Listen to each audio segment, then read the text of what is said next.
13장. 아모스의 아들 이사야가 바벨론에 대하여 받은 경고라. 너희는 민둥산 위에 기치를 세우고 소리를 높여 그들을 부르며 손을 흔들어 그들을 존귀한 자의 문에 들어가게 하라. 내가 거룩하게 구별한 자들에게 명령하고 나의 위엄을 기뻐하는 용사들을 불러 나의 노여움을 전하게 하였느니라. 산에서 무리의 소리가 나며 많은 백성의 소리 같으니 곧 열국 민족이 함께 모여 떠드는 소리라. 만군의 여호와께서 싸움을 위하여 군대를 검열하심이로다. 무리가 먼 나라에서 하늘 끝에서 왔으며 곧 여호와와 그의 진노의 병기라 온 땅을 멸하려 함이로다. 너희는 애곡할지어다. 여호와의 날이 가까웠으니 전능자에게서 멸망이 임할 것이미로다. 그러므로 모든 손에 힘이 풀리고 각 사람의 마음이 녹을 것이라. 그들이 놀라며 괴로움과 슬픔에 사로잡혀 해산이 임박한 여자같이 고통하며 서로 보고 놀라며 얼굴이 불꽃 같으리로다. 보라, 여호와의 날 곧 잔혹히 분냄과 맹렬히 노하는 날이 이르러 땅을 황폐하게 하며 그 중에서 죄인들을 멸하리니 하늘의 별들과 별무리가 그 빛을 내지 아니하며 해가 돋아도 어두우며 달이 그 빛을 비추지 아니할 것이로다. 내가 세상의 악과 악인의 죄를 벌하며 교만한 자의 오만을 끊으며 강포한 자의 거만을 낮출 것이며 내가 사람을 순금보다 희소하게 하며 인생을 오빌의 금보다 희귀하게 하리로다. 그러므로 나 만군의 여호와가 분하여 맹렬히 노하는 날에 하늘을 진동시키며 땅을 흔들어 그 자리에서 떠나게 하리니 그들이 쫓긴 노루나 모으는 자 없는 양같이 각기 자기 동족에게로 돌아가며 각기 본향으로 도망할 것이나 만나는 자마다 창에 찔리겠고 잡히는 자마다 칼에 엎드러지겠고 그들의 어린 아이들은 그들의 목전에서 메어침을 당하겠고 그들의 집은 노략을 당하겠고 그들의 아내는 욕을 당하리라. 보라, 은을 돌아보지 아니하며 금을 기뻐하지 아니하는 메대 사람을 내가 충동하여 그들을 치게 하리니 메대 사람이 활로 청년을 쏘아 죽이며 태의 열매를 긍휼히 여기지 아니하며 아이를 애석하게 보지 아니하리라. 열국의 영광이여 갈대아 사람의 자랑하는 놀이개가 된 바벨론이 하나님께 멸망당한 소돔과 고모라 같이 되리니 그곳에 거주할 자가 없겠고 거처할 사람이 대대에 없을 것이며 아라비아 사람도 거기에 장막을 치지 아니하며 목자들도 그곳에 그들의 양떼를 쉬게 하지 아니할 것이요 오직 들짐승들이 거기에 엎드리고 부르짖는 짐승이 그들의 가옥에 가득하며 타조가 거기에 깃들이며 들량이 거기에서 뛸 것이요 그의 궁성에는 승냥이가 부르짖을 것이요 화려하던 궁전에는 들깨가 올 것이라. 그의 때가 가까우며 그의 날이 오래지 아니하리라. 14장. 여호와께서 야곱을 긍휼히 여기시며 이스라엘을 다시 택하여 그들의 땅에 두시리니 나그네 된 자가 야곱 족속과 연합하여 그들에게 예속될 것이며 민족들이 그들을 데리고 그들의 본토에 돌아오리니 이스라엘 족속이 여호와의 땅에서 그들을 얻어 노비로 삼겠고 전에 자기를 사로잡던 자들을 사로잡고 자기를 압제하던 자들을 주관하리라. 여호와께서 너를 슬픔과 곤고와 및 내가 수고하는 고역에서 놓으시고 안식을 주시는 날에 너는 바벨론 왕에 대하여 이 노래를 지어 이르기를 압제하던 자가 어찌 그리 그쳤으며 강포한 성이 어찌 그리 패하였는고. 여호와께서 악인의 몽둥이와 통치자의 귀를 꺾으셨도다. 그들이 분내어 여러 민족을 치되 치기를 맞이 아니하였고 노하여 열방을 억압하여도 그 억압을 막을 자 없었더니 이제는 온 땅이 조용하고 평온하니 무리가 소리 높여 노래하는도다. 향나무와 레바논의 백향목도 너로 말미암아 기뻐하여 이르기를 내가 넘어져 있은즉 올라와서 우리를 베어버릴 자 없다 하는도다. 아래의 소울이 너로 말미암아 소동하여 내가 오는 것을 영접하되 그것이 세상의 모든 영웅을 너로 말미암아 움직이게 하며 열방의 모든 왕을 그들의 왕자에서 일어서게 하므로 그들은 다 내게 말하여 이르기를 너도 우리같이 연약하게 되었느냐 너도 우리같이 되었느냐 하리로다. 내 영화가 수월에 떨어졌으며 내 비파 소리까지로다. 구더기가 내 아래에 깔리며 지렁이가 너를 덮어도다. 너 아침의 아들 계명성이여 어찌 그리 하늘에서 떨어졌으며 너 열국을 엎은 자여 어찌 그리 땅에 찍혔는고. 내가 내 마음에 이르기를 내가 하늘에 올라 하나님의 무별 위에 내 자리를 높이리라. 내가 북극 지폐의 산 위에 앉으리라. 가장 높은 구름에 올라가 지극히 높은 이와 같아지리라 하는도다. 그러나 이제 내가 수올 곧 구덩이 맨 밑에 떨어짐을 당하리로다. 너를 보는 이가 주목하여 너를 자세히 살펴보며 말하기를 이 사람이 땅을 진동시키며 열국을 놀라게 하며 세계를 황무하게 하며 성읍을 파괴하며 그에게 사로잡힌 자들을 집으로 놓아보내지 아니하던 자가 아니냐 하리로다. 열방의 모든 왕들은 모두 각각 자기 집에서 영광 중에 작업만은 오직 너는 자기 무덤에서 내쫓겼으니 가증한 나무가지 같고 칼에 찔려 돌구덩이에 떨어진 주검들에 둘러싸였으니 밟힌 시체와 같도다. 내가 내 땅을 망하게 하였고 내 백성을 죽였으므로 그들과 함께 안장되지 못하나니 악을 행하는 자들의 후손은 영원히 이름이 불려지지 아니하리로다 할지니라. 너희는 그들의 조상들의 죄악으로 말미암아 그의 자손 도륙하기를 준비하여 그들이 일어나 땅을 차지하여 성읍들로 세상을 가득하게 하지 못하게 하라. 만군의 여호와께서 말씀하시되 내가 일어나 그들을 쳐서 이름과 남은 자의 아들과 후손을 바벨론에서 끊으리라. 나 여호와의 말이니라. 내가 또 그것이 고슴도치의 구렬과 물 웅덩이가 되게 하고 또 멸망의 빗자루로 청소하리라. 나 만군의 여호와의 말이니라 하시니라. 만군의 여호와께서 맹세하여 이르시되 내가 생각한 것이 반드시 되며 내가 경영한 것을 반드시 이루리라. 내가 아수르를 나의 땅에서 파하며 나의 산에서 그것을 짓밟으리니 그때에 그의 멍에가 이스라엘에게서 떠나고 그의 짐이 그들의 어깨에서 벗어질 것이라. 이것이 온 세계를 향하여 정한 경영이며 이것이 열방을 향하여 편손이라 하셨나니 만군의 여호와께서 경영하셨은즉 누가 능히 그것을 패하며 그의 손을 펴셨은즉 누가 능히 그것을 돌이키랴. 아하스 왕이 죽던 해에 이 경고가 임하니라. 블레셋 온 땅이여 너를 치던 막대기가 부러졌다고 기뻐하지 말라. 뱀의 뿌리에서는 독사가 나겠고 그의 열매는 날아다니는 불뱀이 되리라. 가난한 자의 장자는 먹겠고 궁핍한 자는 평안히 누우려니와 내가 내 뿌리를 기근으로 죽일 것이요 내게 남은 자는 살육을 당하리라. 성문이여 슬피 울지어다. 성읍이여 부르짖을지어다. 너 블레셋이여 다 소멸되리로다. 대저 연기가 북방에서 오는데 그 대열에서 벗어난 자가 없느니라. 그 나라 사신들에게 어떻게 대답하겠느냐. 여호와께서 시온을 세우셨으니 그의 백성의 곤고한 자들이 그 안에서 피난하리라 할 것이니라. 15장 모압에 관한 경고라. 하룻밤에 모압 알이 망하여 황폐할 것이며 하룻밤에 모압 기르가 망하여 황폐할 것이라. 그들은 바익과 디본 산당에 올라가서 울며 모압은 느보와 메드바를 위하여 통곡하는도다. 그들이 각각 머리카락을 밀고 각각 수염을 깎았으며 거리에서는 굵은 배로 몸을 동였으며 지붕과 넓은 곳에서는 각기 애통하여 심히 울며 헤스본과 엘르알레는 부르짖으며 그들의 소리는 야하스까지 들리니 그러므로 모압의 군사들이 크게 부르짖으며 그들의 혼이 속에서 떠는도다. 내 마음이 모압을 위하여 부르짖는도다. 그 피난민들은 소알과 에글랏 슬리시아까지 이르고 울며 루힛 비탈길로 올라가며 호로나임 길에서 패망을 울부짖으니 니무린 물이 마르고 풀이 시들었으며 연한 풀이 말라 청청한 것이 없음이로다. 그러므로 그들이 얻은 재물과 쌓았던 것을 가지고 포도나무 시내를 건너리니 이는 곡성이 모압 사방에 둘렸고 슬피 부르짖음이 에글라임에 이르며 부르짖음이 부엘엘림에 미치며 디몬 물에는 피가 가득함이로다. 그럴지라도 내가 디몬의 재앙을 더 내리되 모압의 도피한 자와 그 땅의 남은 자에게 사자를 보내리라. 16장 너희는 이 땅 통치자에게 어린 양들을 들이되 셀라에서부터 광야를 지나 딸 시온산으로 보낼지니라. 모압의 딸들은 아르논 나루에서 떠다니는 새 같고 보금자리에서 흩어진 새 새끼 같을 것이라. 너는 방도를 베풀며 공의로 판결하며 대낮에 밤같이 그늘을 지으며 쫓겨난 자들을 숨기며 도망한 자들을 발각되게 하지 말며 나의 쫓겨난 자들이 너와 함께 있게 하되 너 모압은 멸절하는 자 앞에서 그들에게 피할 곳이 되라. 대저 토색하는 자가 망하였고 멸절하는 자가 그쳤고 압제하는 자가 이 땅에서 멸절하였으며 다윗의 장막이 인자함으로 왕위가 굳게 살 것이요 그 위에 앉을 자는 충실함으로 판결하며 정의를 구하며 공의를 신속히 행하리라. 우리가 모압의 교만을 들었나니 심히 교만하도다. 그가 거만하며 교만하며 분노함도 들었거니와 그의 자랑이 헛되도다.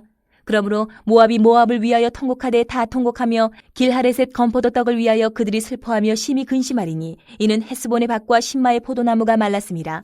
전에는 그 가지가 야셀에 미쳐 광야에 이르고 그 싹이 자라서 바다를 건넜더니 이제 열국의 주권자들이 그 좋은 가지를 꺾었도다. 그러므로 내가 야셀의 울음처럼 신마의 포도나무를 위하여 울리라. 헤스본이여 엘르알레여 내 눈물로 너를 적시리니 너의 여름실과 내 농작물의 즐거운 소리가 그쳤음이라. 즐거움과 기쁨이 기름진 밭에서 떠났고 포도원에는 노래와 즐거운 소리가 없어지겠고 틀에는 포도를 밟을 사람이 없으리니 이는 내가 즐거운 소리를 그치게 하였음이라. 이러므로 내 마음이 모압을 위하여 수금같이 소리를 바라며 내 창자가 길하레셋을 위하여 그러하도다. 모압이 그 산당에서 피곤하도록 봉사하며 자기 성소에 나아가서 기도할지라도 소용없으리로다. 이는 여호와께서 오래전부터 모압을 들어 하신 말씀이거니와 이제 여호와께서 말씀하여 이르시되 품꾼의 정한 해와 같이 3년 내에 모압의 영화와 그 큰 무리가 능욕을 당할지라. 그 남은 수가 심히 적어 보잘것없이 되리라 하시도다.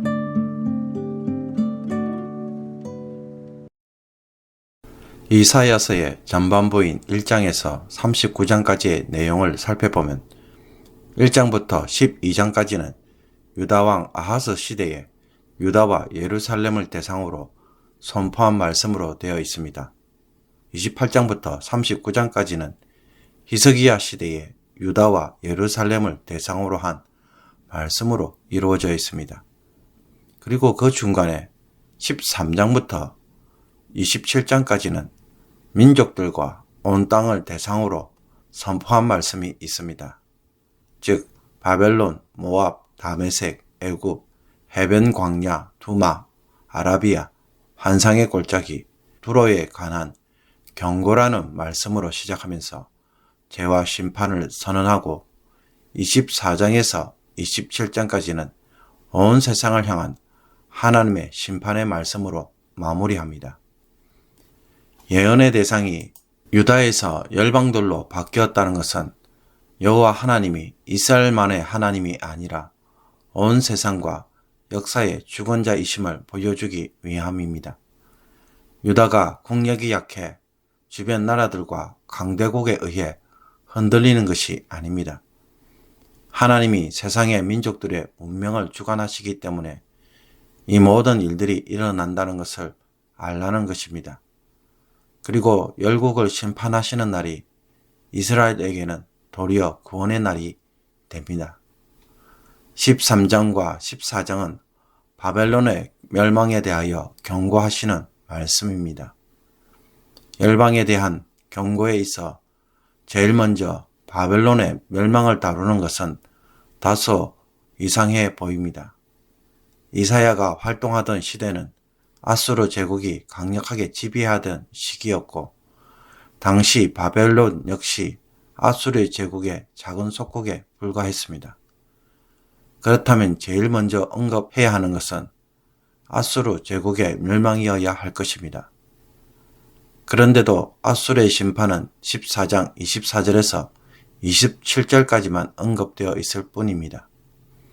이것은 이미 앞장에서 아수르에 대한 하나님의 심판을 자주 언급했기 때문일 수도 있습니다.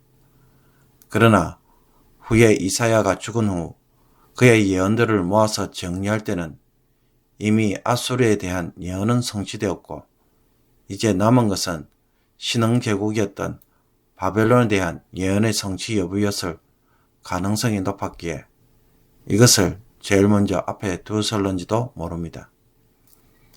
바벨론의 멸망에 대해 이사야는 여호와의 날에 대해 먼저 언급합니다. 구약에서 여호와의 날은 하나님이 개입하셔서 자신의 뜻을 이루시기로 정한 날을 가리킵니다. 하나님의 백성들은 구원하며 악한 자들과 원수들은 심판하시는 날입니다. 그러나 아모스 선지자의 경우 하나님에게 범죄한 백성들에게는 하나님의 심판을 기다려야 하기 때문에 여호와의 날은 구원의 날이 아닌 진노의 날, 심판의 날이 될 것이라고 경고했습니다. 이사야는 여호와께서 심판을 위해 하늘 끝에서 군사를 모아 군대를 만드시고 온 땅을 멸하는 날로 표현합니다. 전능자에게서 멸망이 임하고 땅이 황폐해지며 땅의 모든 죄인들을 멸하는 하나님의 진노의 날이라고 말합니다. 이와 같이 하나님은 바벨론도 그 멸망의 대상으로 두셔서 바벨론의 옆에 있던 나라 메대의 사람들을 일으켜 멸망시킨다고 말합니다. 그들의 잔인함을 통해 철저하게 바벨론을 심판하시고 소돔과 고모라처럼 역사에서 흔적도 없이 사라지며 목초지로도 사용할 수 없을 정도로 황폐하게 됩니다. 바벨론의 이런 멸망은 포로로 잡혀간 이스라엘이 다시 고향으로 돌아와서 그곳에 살던 타국인들과 함께 지내고 이스라엘은 상황이 바뀌어 이제 그들을 도리어 노비로 삼고 다스리게 될 것입니다. 그리고는 이스라엘을 해방시켜 안식을 주는 날에 바벨론 제국의 죽음을 조롱하는 노래를 부르게 합니다.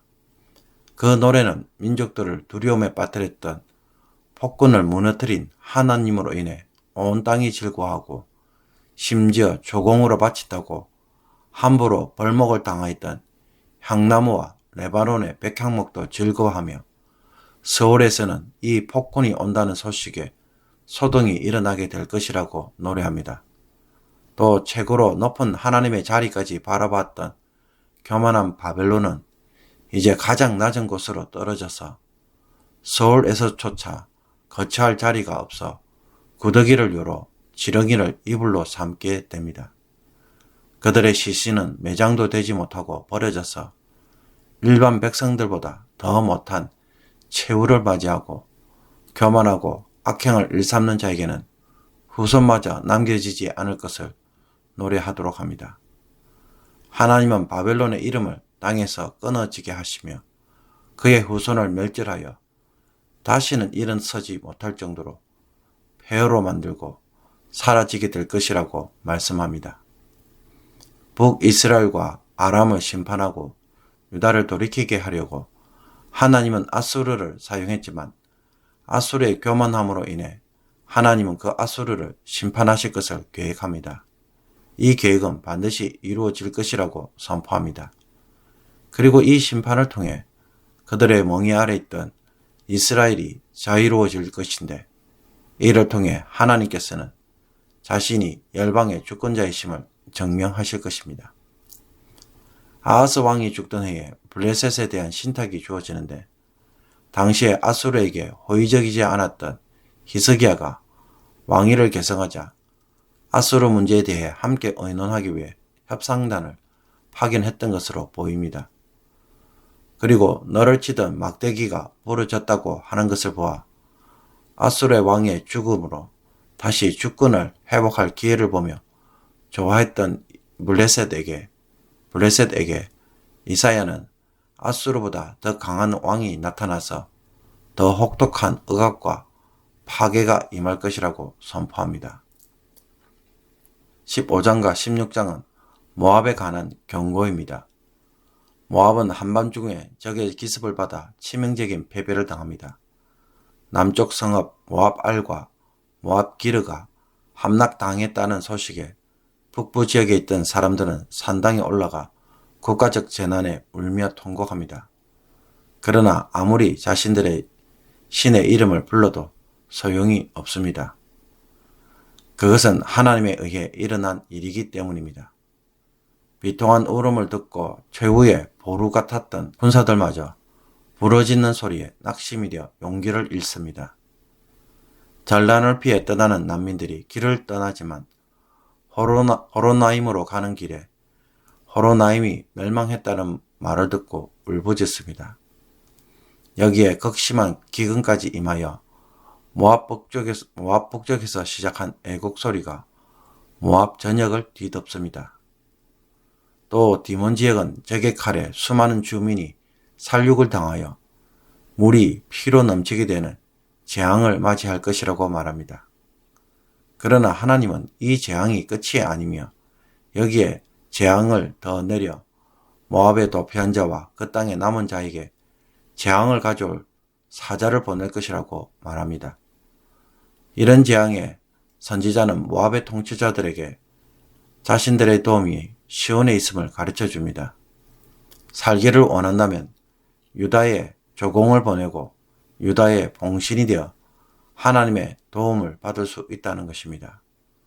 그래서 모압의 사절단이 유다 왕을 찾아 호소할 말을 가르쳐 주며 국경을 열어 자국민의 피난민을 받아 피난처를 제공해 줄 것을 호소하라고 합니다. 이사야는 유다의 정치가들이 모압의 난민들을 받아들일 것을 충고하는데, 그 이유는 모압을 억압하던 자들이 떠나면 은혜를 입은 모압이 나중에 유다를 종주국으로 인정하게 될 것이기 때문입니다. 그렇다면 왜 모압은 이런 혹독한 심판을 받는 것입니까? 이는 모압이 교만했기 때문입니다. 모압의 교만이 어떤 것인지 정확히 알 수는 없지만 아마도 자신들의 군사력과 적이 접근하기 힘든 지형을 지나치게 과신했을 가능성이 높습니다.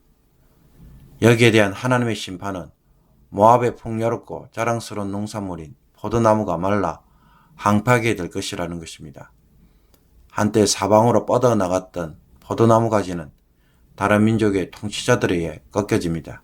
그러므로 이로 인해 울음과 눈물을 흘리고 노래와 즐거운 소리가 사라질 것이라고 말합니다. 이 재앙에서 벗어나기 위해 산당에 올라가 신에게 열심히 제사를 드리고 기도하지만 아무런 소용이 없을 것입니다. 모압의 신인 그모스가 진노에서 내린 것이 아니라 여호와 하나님께서 모압의 교만을 징벌하시기 위해 하신 일이기 때문에 모압은 심판을 피할 길이 없습니다. 모압의 멸망은 하나님께서 오래전에 결정하신 그분의 계획이라고 합니다. 앞으로 3년이 지나면 모압의 평안과 번영은 끝이 납니다. 수많은 사람들이 사라지고 극히 적은 수의 사람만 살아남아 보잘것없이 될 것입니다. 참고로 여기서 3년이라는 것은 기간으로서 3년이라기보다는 새로운 사건을 기다리는 시간으로서 사용했을 것으로 보입니다.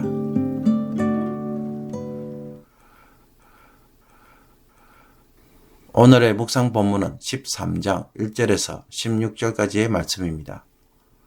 이사야서 13장부터 27장까지는 민족들과 온 땅에 대한 하나님의 심판의 말씀으로 되어 있습니다.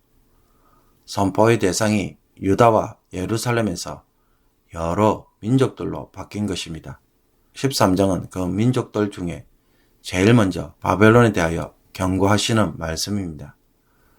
그렇다면 왜 갑자기 이들 주변 국가들을 심판하시는 말씀을 하실까요? 유다의 주변 국가를 보면 대부분 광대국들입니다.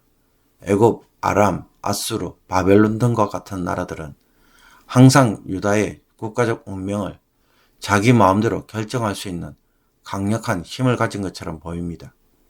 쉽게 말해 그들이 역사의 주체이고 그들의 말과 행동에 따라 모든 것이 달라지기 때문에 변두리 지역에 있던 작은 유다로서는 늘 무슨 유혹을 받을 수밖에 없겠습니까?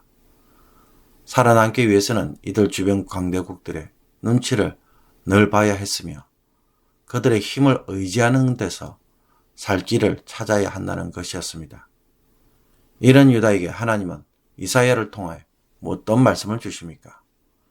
갑자기 뜬금없이 여호와의 날에 대하여 언급합니다. 여호와의 날이 무엇입니까?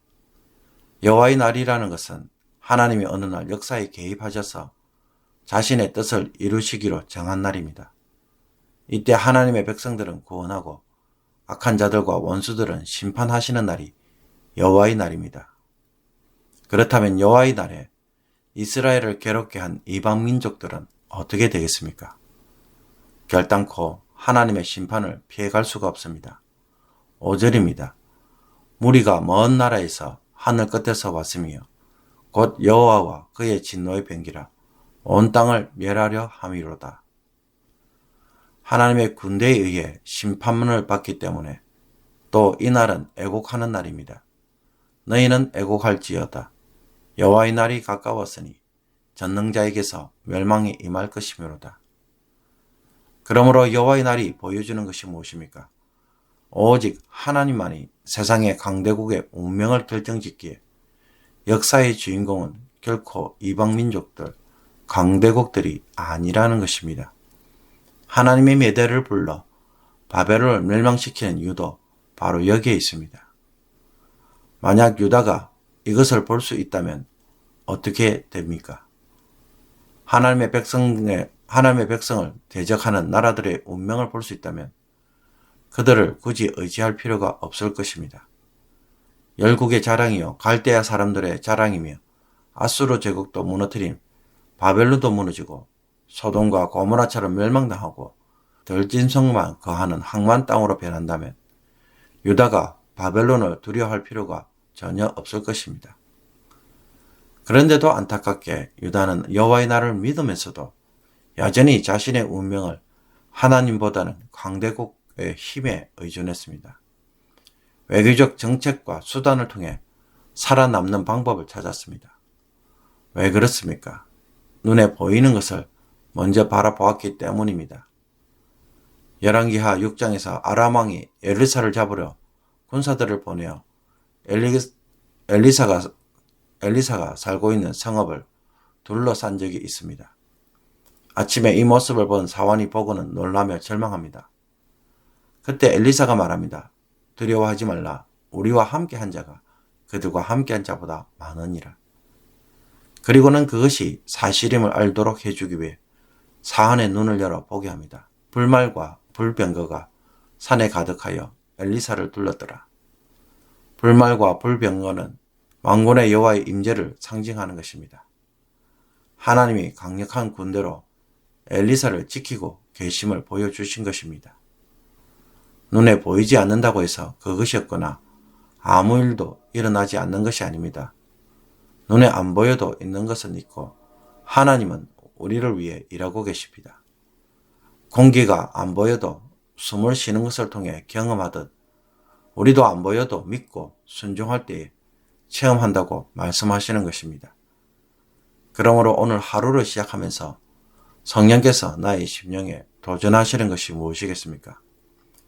눈에 보이는 것으로 인해 지나치게 집착할 때 그것으로 지나치게 근심할 때, 그것에 내 마음이 너무 묶여 있다면 성령께서 우리에게 말씀하시는 것이 무엇이겠습니까?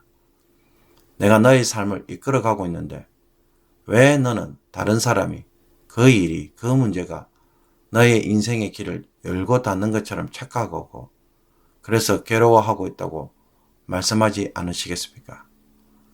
하나님을 붙잡는 것이 아니라고 한다면 주님은 그것을 오늘 내려놓으라고 말씀하실 것입니다. 그러므로 하나님께서 우리의 삶의 실질적인 주인이고 왕이며 주관자이심을 오늘 우리가 하나님 앞에서 인정하고 그 삶을 살기 위해서 지금 내가 해야 할 것이 무엇인지, 무엇을 이제는 포기하고 내려놓고 집착하지 말아야 할 것인지 성령의 도우심 가운데 깨닫기를 주님의 이름으로 축복합니다. 기도드리겠습니다. 하늘에서 땅의 모든 것을 주관하시고 인도하시며 흥망성쇠를 결정하시는 하나님, 하늘에 하나님의 보좌가 있어 오늘 이 땅의 삶을 세밀하게 다스리고 계심을 인정하고 믿고 순종하는 저희들이 되게 하여 주옵소서. 사람의 제약이 하나님을 가리고 사람의 불순종으로 인해 내가 고난을 받고 인간의 욕심이 이 모든 것을 주관하는 것처럼 보일지라도 하나님의 허락하에 그것이 잠시 허용되었을 뿐 그들의 운명을 하나님이 다스리고 계심을 보고 흔들리지 않게 하여 주옵소서. 그들처럼 살지 않게 하여 주옵소서. 기도하며 기다리며 소망 가운데서 살아갈 때 때가 되면 하나님이 우리를 위하시고 일하시는 것을 반드시 보는 자가 되게 하여 주옵소서. 오늘 우리의 조바심과 근심을 내려놓게 하시고 하나님을 붙잡고 두려움 없이 담대하게 살아가게 하여 주옵소서. 하나님 때문에 힘을 얻고 하나님 때문에 꿈꾸고 하나님 때문에 전진해 나가는 주의 백성들 모두가 되게 하여 주옵소서. 예수 그리스도의 이름으로 기도하옵나이다. 아멘.